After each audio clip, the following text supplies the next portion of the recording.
Hey, it's the Chief, bonding with board games, and it's HAMTAG. HAMTAG, we're here. HAMTAG, we're here. I'm Greg. Judd. And I'm Bart. So we're good. Yes, we go. Good conference. Still no hat. It's a whole like 3 weeks of passed. Yeah. Mm-hmm. And I'm still coughing. That smoke in the air they burn in the field just drives me crazy out here. Today we're doing top 5 co-op games. Top 5 co-op games. We'll start with me. We're kind of moving around the deal here.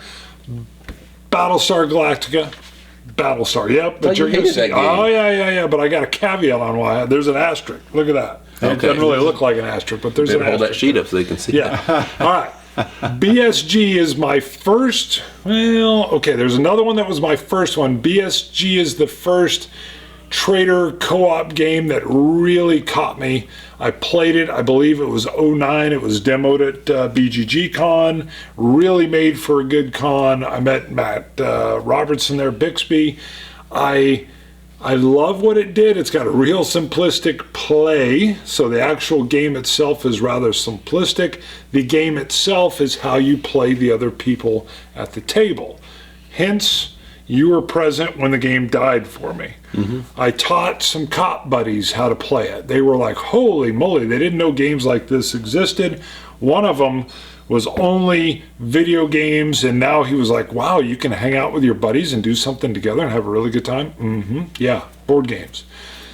They are all either single or don't have kids, and the next time I get together and play it, well, I played it one other time with them, but I bring you over, and I think they'd played it 125 times. And right off the bat, the guy that's the hidden Cylon that should be working behind the scenes outs himself as a traitor, and everybody goes, yeah, optimal move. And I'm like, what? Because the whole game had been staying in the shadows and damaging what was going on and trying to not get yourself outed and thrown in the brig.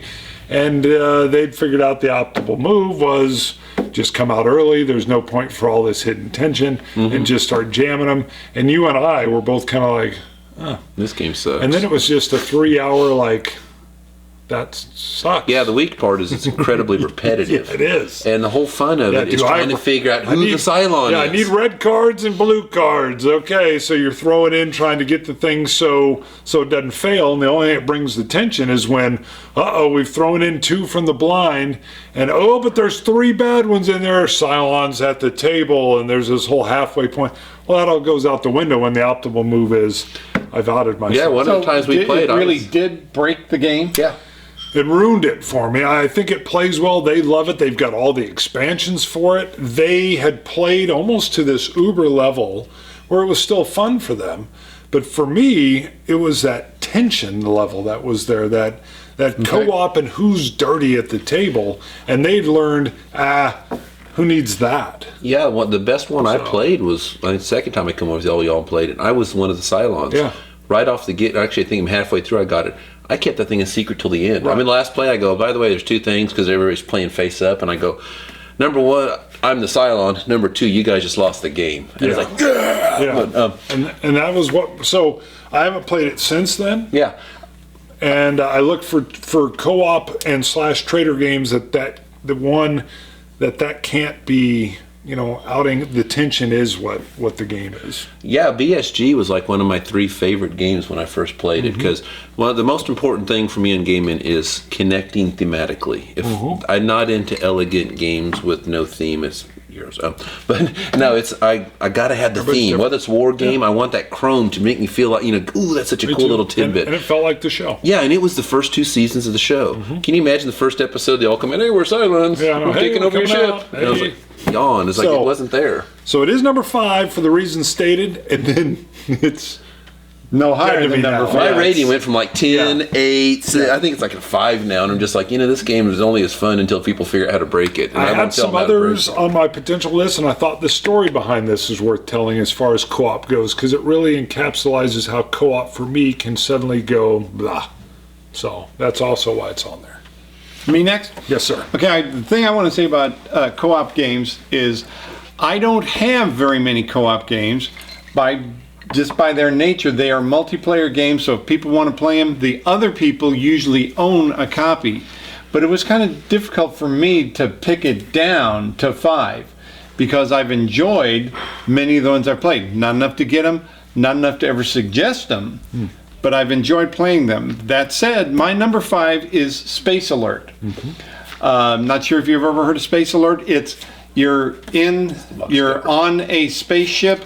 It's kind of like Robo Rally with a soundtrack, because you have a limited amount of time to pre-program your moves, and there's somebody in charge saying, okay, well, you need to get, because you're up on this deck, you need to get over here to man this cannon, you need to go downstairs, and you need to move over so you can load this cannon. Meanwhile, this person needs to go here so they can get the shields up.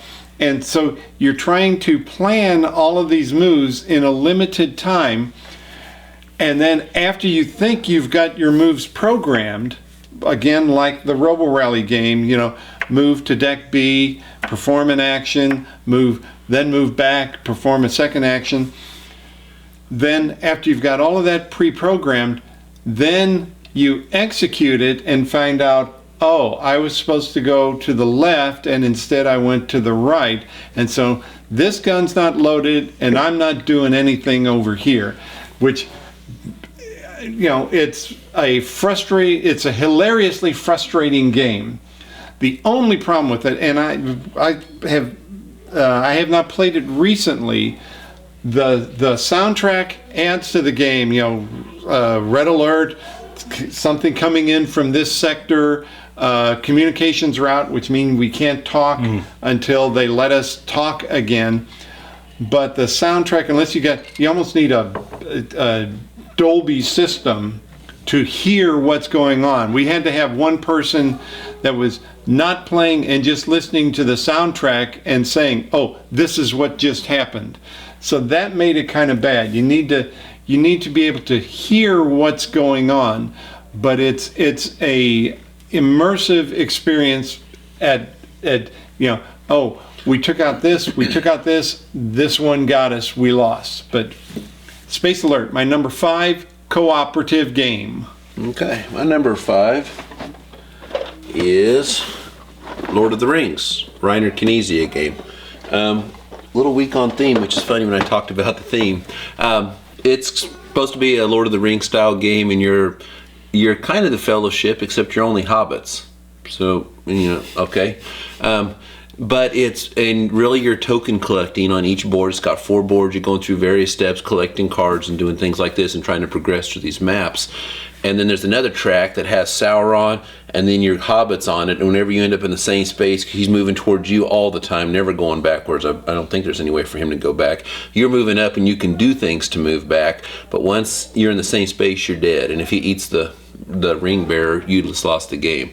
And it's been pretty fun when we were sacrificing people, saying, okay, ring bearer, I'll sacrifice myself, get you back. And we're at the very end trying to win this thing and throwing our bodies trying to save that ring bearer.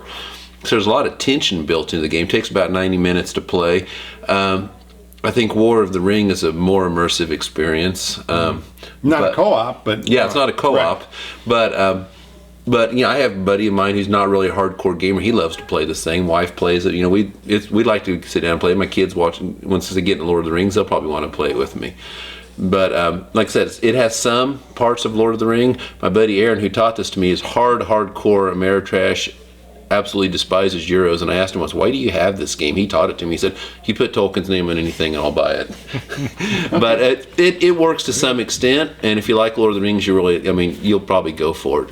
So that's my number 5. All right, and I want to do a programming note here. Normally when we film, the kids are at school, we film all day and there's nobody here, but maybe the dog making some noise. With production schedules we're filming, you may hear my son on occasion. So, and when the other one shows up, we may have to pause until my wife calms him down too. So you may be hearing him in the background, not sure, but if you're picking that up on the mic, that's what that is. So we're going to drive on. No, I don't think it's going to be too bad.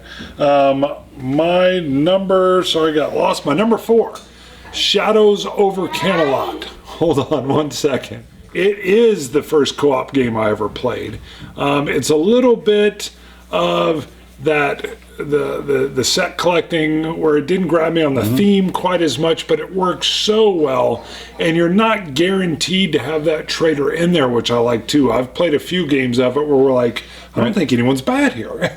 And you're just going. But it really introduced that trader mechanic for me. That is the one that showed me, oh, hey, this is cool. There's a little underground tension here. Now, why is that other catapult coming out? Or why aren't we going and getting the sword? And so it really plays nice. It has actually even kind of risen with some other folks I know that are playing. A lot of people that have recently gotten into games, some of my buddies are like, hey, have you ever heard of this Shadows over Camelot game? And I'm like, oh yeah.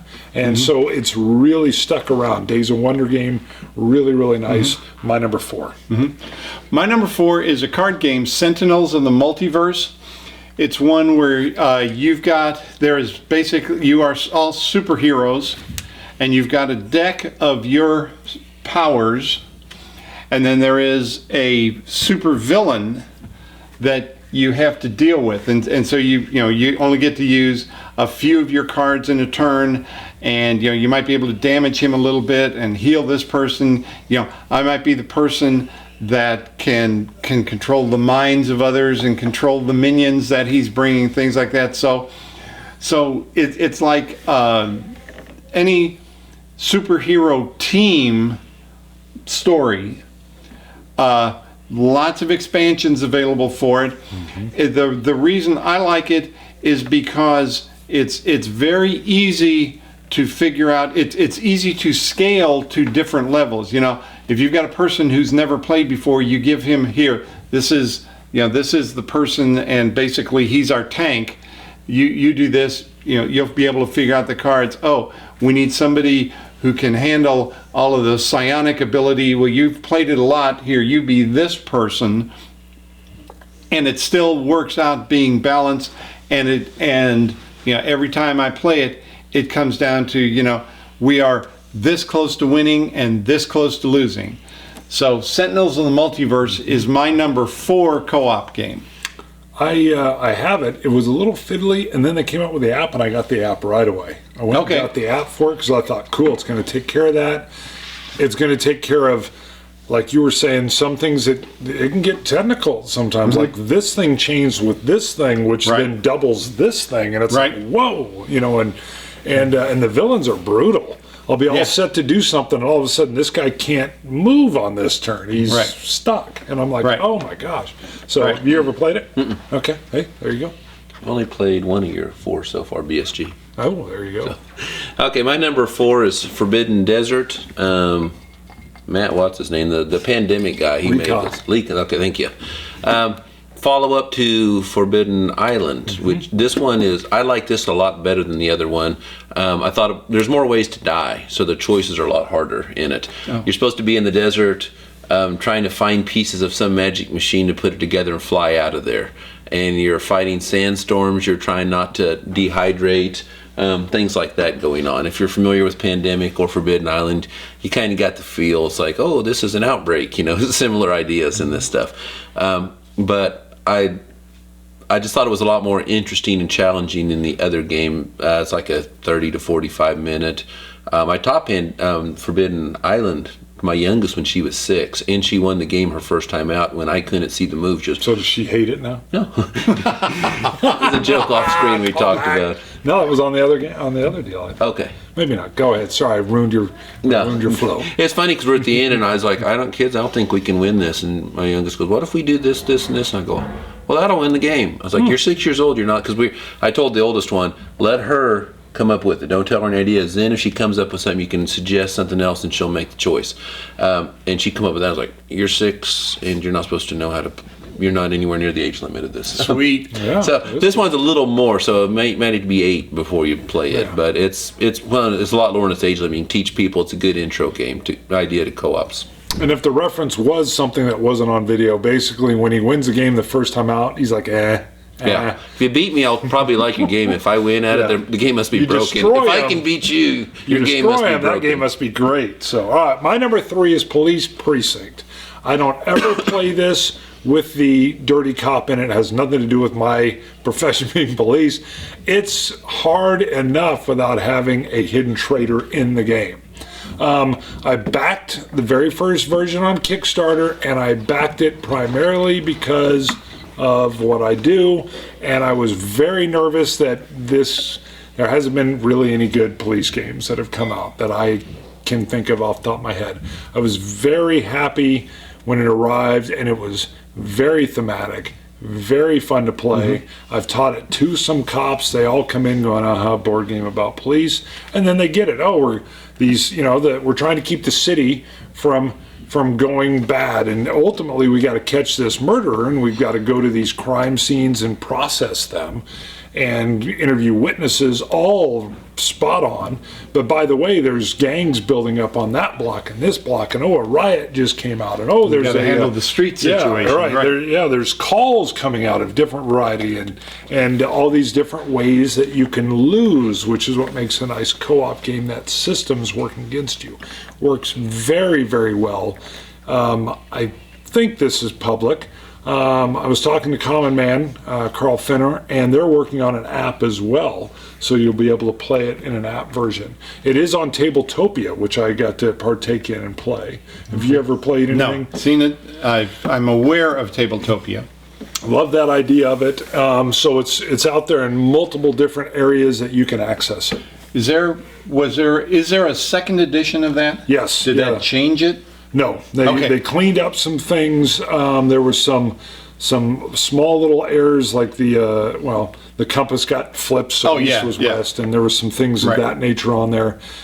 I'm trying to think. I think he did include in the second edition, because it was Kickstarted, there might have been some bonus stretch goal stuff that was in there, but I can't recall off the top of my head.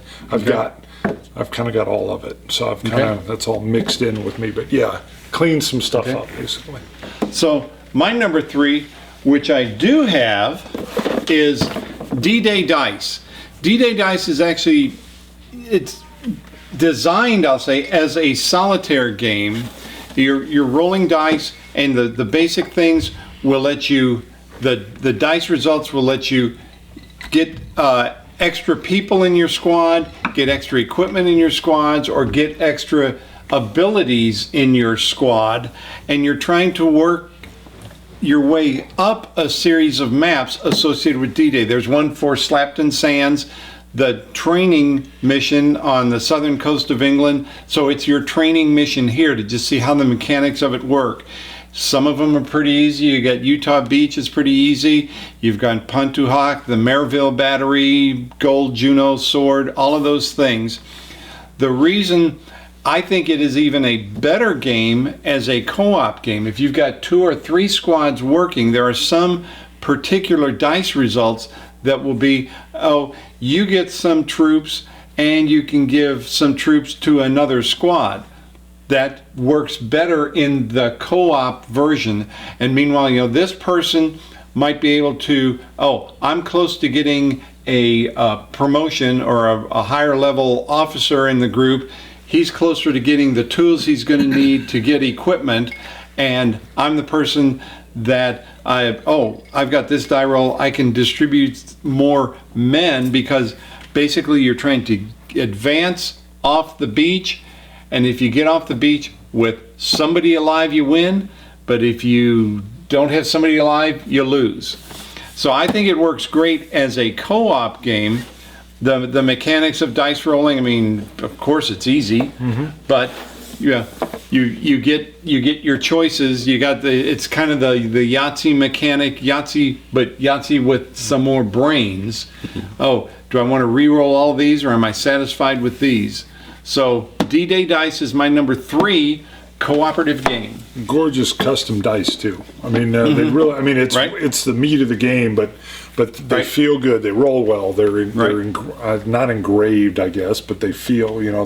They're just quality dice. Right. Okay. Number 2. We're on 2. No, 3. You're 3. Yeah, 3. I don't own the game. You're 3. See, I have to put the picture up. I will. It's A Touch of Evil, and I believe it's by Flying Frog Games. It is. It's Arkham Horror Lights, how I like to explain it. My friend Aaron taught me both Arkham Horror and this one. I like this one better, which a lot of people are like, sacrilege. Yeah, they will. Yeah. Aaron is, defend his honor, he goes to BGG and plays he's got this group, they play all of the expansions at once every year. Wow. He loves the game. Takes about 15 hours. Yeah, he's, so he loves it. First time he taught it to me, I had epically bad die rolls. I mean, it was just, I cursed us. So Arkham. Okay. This one, when he taught it to me, I had another epic bad round. And I know what you're going to say. I know what you're going to say. Anyways, I have actually won this. We played Arkham again, still hadn't won. I like Arkham. I see the why people like it. This one clicked with me, maybe because I actually managed to win a game once. I think part of it's also it's 18th century colonial America, which is a big history thing. That's my history passion. So I like that part of it. I also like that you don't just one shot at the boss. If the boss is beating you pretty bad, you can get out of there. He'll start rebuilding. You can try to rebuild and take another shot at him if he doesn't end the game by getting too powerful. So I preferred it. I like the maps. I liked everything about it more. No disrespect to Arkham, I like it. And these are always snapshots in time. Maybe you come next week and I like Arkham better. Is Cthulhu in your car? No. Because you seem worried you're going to be like devoured or something. No. Now, what I always wanted to do is make a Bill Belichick boss because he's pure evil, and put him in there and create powers for him for one of these games. He's the Patriots coach. Yeah, I know who he is, and he's pure I'm just evil. trying to figure out that connection. But what's the coolest component of the game? Touch of evil. Yeah. Well, you're going okay. No, I mean physically.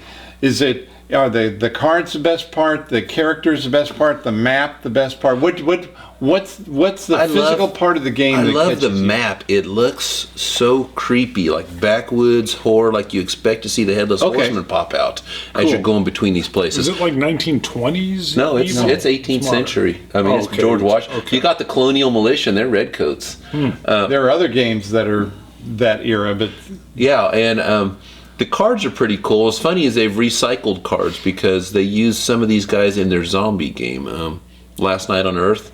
It's these dudes, like, the more hits you put on, the more dice you roll, and I hated them because they did such a number on me when I played with the other guys. Like, I had these superpowers, and everyone's like, I'm going after you guys, I owe you one from the other game.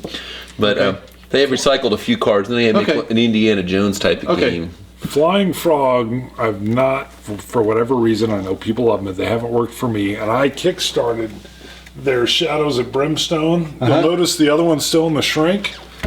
I hated the first one I took out of the shrink. But there's other stuff coming someday. There's like a flood of stuff coming. Now again, I'm Kickstarter thick. In other words, I've been burned by Upfront and some other things, and I've had great things with my black box version of Glory to Rome, so I've had great and bad. But Flying Frog, I will play before I back. Yeah, the other thing is I'm not really, that sounds weird because of being Ameritrash and all. Cthulhu never did it for me. I just don't think he's kind of dull. So I like other bosses. Now there are other bosses in Arkham I like when Horror. you see them that you can go insane. Heroes of Normandy did Shadows over Normandy, where they work in a World War II thing where there's this lost battalion and they're fighting, and it's Cthulhu tie-in, and they did a good job. But sorry, we're not there. Then what's funny was I said far afield. Yeah, I said I was epically bad. In the story I tell is all four of our characters started with the blessing in Arkham. On the first die roll, with separate dice, we each rolled a 1 3 out of 4 times. Boom, boom, boom, you lost your blessing. It was just everything that could go wrong. Gates were popping open. We played this game, same thing happened. It's like everything could go wrong was going wrong. And then I played Eldritch Horror. I think it's like a dice game version of this with a friend of mine, with my friend Rob, and he's like, "Wait, you really do curse these games, don't you?" Then, like partway through, it snapped, and all of a sudden I got hot, and then I started getting good at these games. But it was like there was a curse on me anytime I played one of these type of games. There you go. You're making me nervous. I'm not sure. Don't play Arkham with me unless you want to lose. All right, we're on to number 2, co-op game Zombicide. I love Zombicide. It works so well as the zombie horde, the thematic movie zombie horde coming in on you. I played it with my son Bo when he was 5, and I got in trouble because he had nightmares. Wife didn't like that much at all. I'm like, it'll be fine. Oh, we played great, and then, yeah, Dad, I can't play that until I'm 6. And we waited until he was 8. I got a cop buddy, my best friend, who does all the Scotch test dummy stuff, if you've seen that. He doesn't touch board games, but he loves zombies, and I brought him over to love that, and he's been backing him on Kickstarter. What Zombicide does is, it's a cool mini or not, I see him on. They've got great little figures. But the main deal is it really just hits the press of the Horde. That is what they get right on that. And it works well as a co-op game because it's got a thematic story that kind of builds. Now, I do one thing often when I play. I will sometimes just write little things on a piece of paper. I used to have some cards, and I would hand them out sometimes only if the guys want to do it. But it might be like, if you get the one, it'll say the player to your right, you will protect that character. You're infatuated, you're in love, whatever it is. And it makes for some funny things because this player's like, and a lot of times the guys won't even know what these roles are that I put out. But you'll be like, why are you following me? What are you doing? Well, don't, whatever. Or sometimes they'll play it out. I enjoy that in my games. So I've had a hoarder that I put in and different things. So I enjoy that aspect of it. Zombicide does it really good. I've got 1, 2, and 3. I did not get Black Plague, although I hear it's great. So I like the sound element, that you can create sound, Yes. and the more sound, the more it draws. Yeah, them to you. if the zombies can't see you, they'll move toward the largest noise center. So if you're just gunning away, you're bringing them on to you. So one of the questions about zombies, do they walk or do they run? They're real cool. They actually have walkers. They have runners. They have these big fat guys that are kind of like tanks. And then they have these abominations that you can't kill at all unless you got to search as you move through buildings. If you find bottles and then you find gas, you can spin an action, combine those. You can toss a Molotov cocktail into a zone, kill everything in it, including the abomination. Now, the abominations are slow, but it's real. They've got a wonky game mechanic because they've got some things that some people have house ruled. If you're shooting into a zone of zombies and there's a hero in there, a person, they have to take all the hits first. What they did is so that you can't game it by moving into areas and there's consequences really attached to your movement. A lot of people didn't like that. A lot of people play that out of their role for it. But then you go walkers, fatties, abominations, and runners. So you can have a hard time picking those runners off as they're moving in on you. Okay. As your 2. So my number 2 is Pandemic: The Cure. The Cure, there's a bunch of pandemics out there, but The Cure is one that uses dice for each turn. You're still trying to save the world from the pandemic. You are still a person that has a particular role, a particular skill associated with curing or treating people, helping with transporting people around. But what Pandemic: The Cure does is each turn you roll dice, and that's the set of choices you have for the turn. The reason why I like the Cure version the best is because Pandemic, one of the problems with cooperative games is having the alpha player. That you need to do this, and if you do this, then you have to do this. I think that in the Cure, the fact that you've only got those few things kind of minimizes it, because it's more like you've only got 5 or 6 or 7 things you can possibly do, and it doesn't matter what you want to do next turn, you may not be able to. And so the alpha player who wants to plan the rest of the game can't do it, because all you've got to deal with is a small set of actions this turn that changes the dynamic of the game, but I think it makes it a more enjoyable experience for the majority of the players. So for me, the number 2 cooperative game is Pandemic: The Cure. You also can't see, a good pandemic player can see 3 or 4 moves in advance. And set up everybody else. If you're the guy that moves other people around, you can see it, and with this, that takes that away. You can't set this up and hope they see the rest of the move, because it might fall on their head. But what happens is, when I'm in a game with somebody who can see 3 or 4 moves ahead and insists we do the plan 3 or 4 moves ahead, Where I get to is, fine, I'll sit back, you tell me what you want me to do, and I'll get ready to play the next game. So I've had problems in the pandemic being the alpha player. Right. No one's pointed to me. I mean, not just local. I don't play at the game shops. But, Yeah. it was a case where I'd take the guy who moves other people and then just move it and sit back and say, boy, I hope they see it. And just, he had to shut up and just say, hope they see whatever's going on because I'm not going to say anything. And it gets rough. But I did it and banged the dice game with my family. I mean, we were just playing, and it was clear that someone was an outlaw. And I was telling my sister, you gotta shoot that person over there. And she's starting to shoot me. I'm like, what are you doing? And it was just, I was playing it as a gamer would play it. And my sister's kind of a gamer, but light. And she's like, I'm doing it because you're bossing me around. I thought, all right, I just okay, fair enough. Yeah. Okay, number 2, Pandemic the Cure. my number 2 is Pandemic. Woo! Old school Pandemic. This was the first co-op I ever played. Bart taught me how to play it. I think it was back when they were worried about the swine flu. Maybe. Like 09 or something. Did you have hand cleaner Yeah. or cleanser? Yeah. But Bart taught this to me and loved it. You took can it leave home. it up here. You Okay. can leave it right there. Taught it to my wife. We got a kick out of this. Probably played 30 games of it. I'd take the kids to church and sit out in the lobby, and I ended up playing 4 games of this a week, solitaire, all the rolls. So that's where I got to where I could see 4 moves ahead. I was like, oh, I was beating the advanced level like 2/3 of the time. And then they came out with On the Brink, and I can hardly ever beat the game. I've played it like 10 times. I think I won it once. Put the purple cubes in and everything? I've done it a couple times, but I play a medium level on this and can't beat it. But thought it was fun. Stopped there. I think they've made other than the other expansions, I've heard they're not compatible with this version. So I'm like, well, I'm not going out and buying a new game.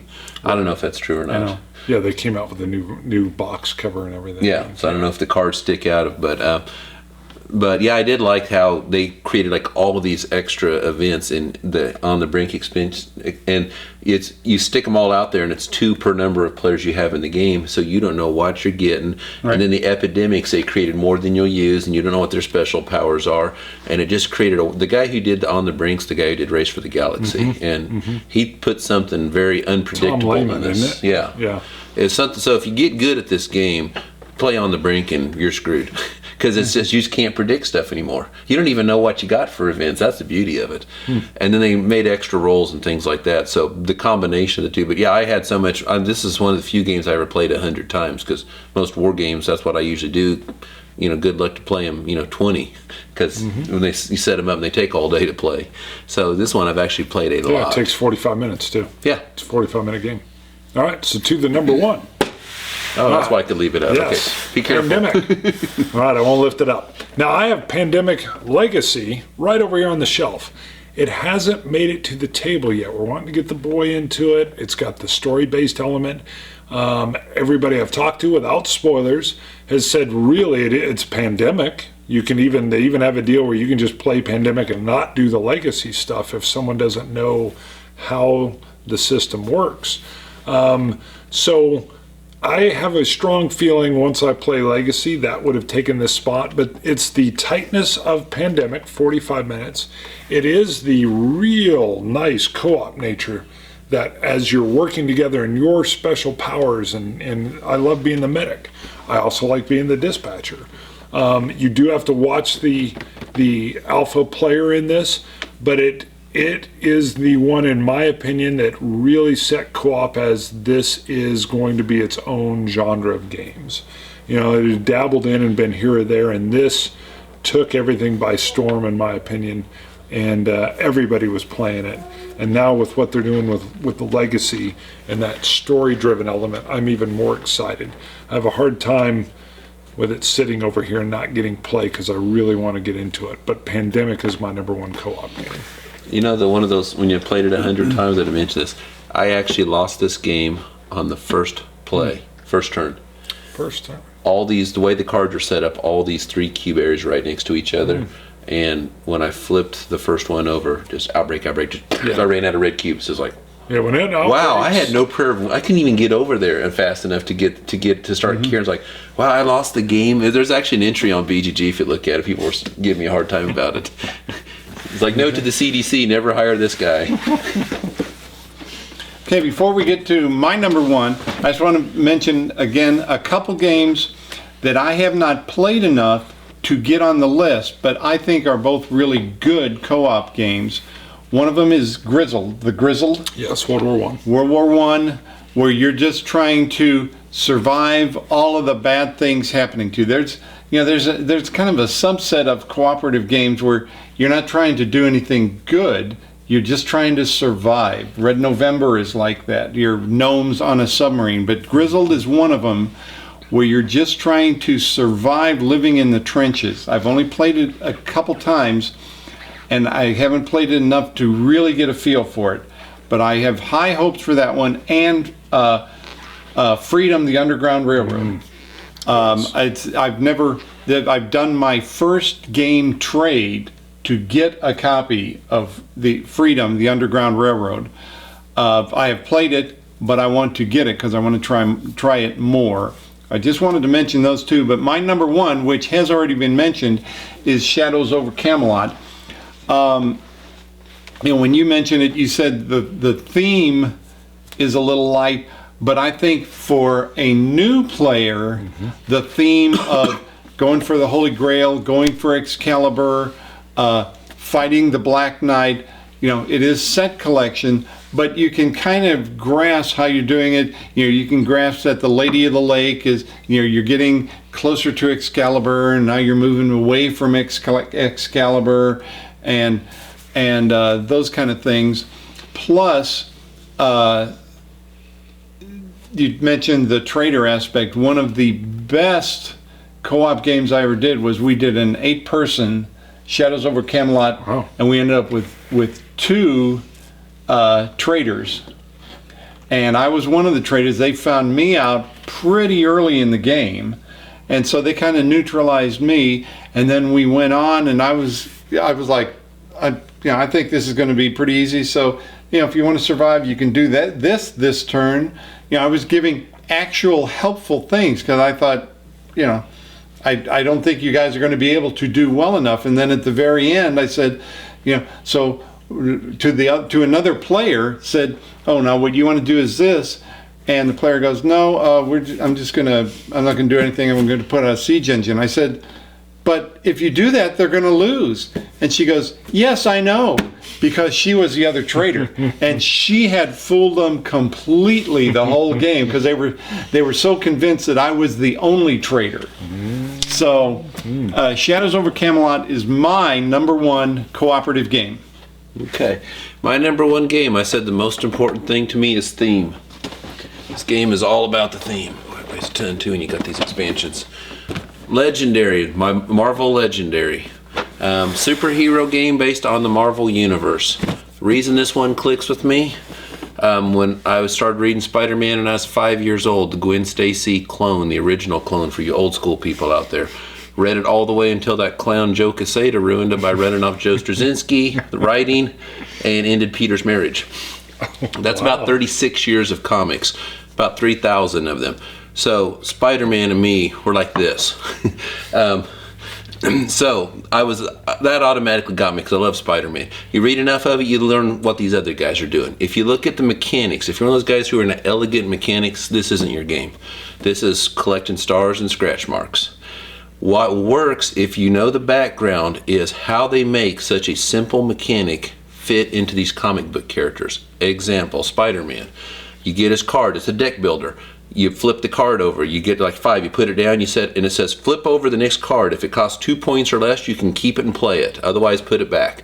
What that represents, if you play this game right and work on a strategy, you'll get basically the 2 points and under are generally going to be Spider-Man or the S.H.I.E.L.D. agents. You build up a whole bunch of Spider-Mans and just they all start doing this, and you end up with like 15 cards instead of 6. And he's not very powerful, but put 12 hits together with this, and you will take out most of the guys that you'll normally see. Spider-Man can't take out a Magneto, the boss guys in these games. Doctor Doom, Apocalypse, he never could do that stuff. But he took out Firelord, and I think it's around 265 Amazing Spider-Man, somewhere around there. 272. Yeah. Oh, you are so... Oh, I'll say, if you know that, you're awesome. Guy, I'm sorry, I should have kept a straight face. Right. No, Yeah, I 'cause you think were like, really? No, it was Yeah, no, it was 273. 272. That one came out in December. I thought 272 was when Cometh the Commuter. I remember. It Yeah, I know. I was had you, but you were Paris. like, what? I wore chiffon. But yeah, he's taken out some pretty heavy hitters. Firelord, same way. Death by 1,000 Stings. He's taken out Juggernaut. He's taken out some pretty good guys. And that works. Spider-Man's never the guy who's going to do that. But, you know, the Chameleon, the Spider-Man villain, he starts moving through and he copies the guys above him in the city. They got all these, you play a boss and you pick out random henchmen groups he works with. It might be the Doom bots if you're Doctor Doom, or you know the Four Horsemen of the Apocalypse, things like this. And then you have what do they call that? Your goal is the bad guy. And then there's plot twists you shove into the deck. And when the plot twists happen, you go back to what the bad guy's goal agenda. Yeah, I'm blanking on the word. Yeah, blanking the word. But there's so many of these. It creates wide between all the schemes. Yeah, and scheme twists, what they call them. Yeah, with all the villains you can take, the villain groups. I mean, you could play this game just many times over and never see the same combinations twice. But the question I've got is, can you do what you just said, play it over without seeing the same combination twice with the basic game? Yeah. Okay? You got to... I had the impression, uninformed, that the expansions were necessary in order to keep replayability. If you're one of those the guys who play games 500 times, but yeah, if you're 50 times, 50 times, I won't think 50 times in the basic game. Yeah, I should have done the math of 4 times to figure out the possible They've got combinations. A lot, the base game came with a lot of heroes in it. Okay. So and then Okay. and then the expansions have been like They made a Spider-Man set, a Fantastic Paint Four the Town set, Red, yeah. and then they made one just introduced a whole lot more heroes, and then I think got they into did villains, and they've done some stuff. Guardians of the Galaxy. Yeah, I've got that one. Then they lost me. What they have done is moved into aliens. They've done some whole genre shifting stuff at the same time. Right. So Predator, they're coming out with a Firefly. So Upper Deck has really hit on a good system, and it does feel like what's going on. My boy loves playing the Hulk because he smashes and hurts Causes his own wounds guys. to other people, Yeah, which are hurts his dead own cards in your deck. So they do a good job. I think I'm going to throw in one thing where this loses me, because when I play this, I like to play it true co-op. You like to play for a winner. Well, I've never got to play. I say it, I kind of cheated. This is a competitive co-op. You got 2 ways of playing it. Either we're all trying to beat the bad guy, the henchman running this thing, whether it's Carnage or whoever, Apocalypse. And then whichever one of us scores the most victory points is the winningest winner of the winners. The other way is there's only one winner. The board can be a winner, and if y'all are totally spiting each other, the board's going to beat all of y'all. So you have to have some level of cooperation. He likes playing that way. I like it, but I never got to do it. Every time we've played. You know, I don't. Oh, I'm going to take that card because I know that will help you. Oh, Deadpool. I love he's in this because he has this. Yeah, Deadpool has this thing where he's kind of working for himself and spiting other people. He's the anti-hero, and it's cool how they fit the thematic touches in on this game. Yeah. So if that's big for you, the comic book thing, it's really fun with lots of possibilities. If you're a pure elegant mechanic person, there's probably other co-ops that'll work better for you. Roger that. All right. HAMTAG. HAMTAG. Co-op.